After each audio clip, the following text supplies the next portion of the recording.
സുന്ദര, ആ ഞാനൊരു കാര്യം ചോദിച്ചാ നീ സത്യസന്ധമായേ മറുപടി പറയാവൂ. ഉണ്ണികൃഷ്ണ, നിന്നോട് ഞാൻ എന്തെങ്കിലും നുണ പറഞ്ഞിട്ടുണ്ടാ ഉണ്ണികൃഷ്ണ? നീ അതൊക്കെ അവിടെ നിർത്തിയേ. എടാ, ഒരു ബാങ്ക് തൊഴിലാളിയുടെ മകളെ ഒരു ബസ് മുതലാളി കല്യാണം കഴിക്കുന്നതിനെ കുറിച്ച് എന്താണ് നിന്റെ അഭിപ്രായം?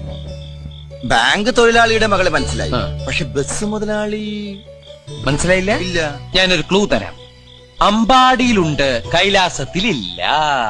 അമ്പാടിയിലുണ്ട്, കൈലാസത്തിലില്ല. Beef fry. Beef fry. ആ, അമ്പാടി ഹോട്ടലിലുണ്ട്, കൈലാസ് ഹോട്ടലിലില്ല. അത് വെയിറ്റ് ചെയ്യുന്നല്ലേ? അപ്പൊ അതൊന്നുമല്ല. ആ, ആലിലയിൽ കിടക്കും ചൊറിയ പുഴു. ഛേ, ആ. പാമ്പിന്റെ മുകളിൽ ഇങ്ങനെ നൃത്തമാടും. പാമ്പ് വേണ്ട, ഇത്. നീല നിറത്തിലുള്ള ഉജാല, ഉജാല, ഉജാല. വേണ്ട വേണ്ട, എല്ലാം മാക്കി. വെണ്ണ കട്ടു തിന്നുന്നവൻ. മിൽമ പ്രസിഡന്റ്.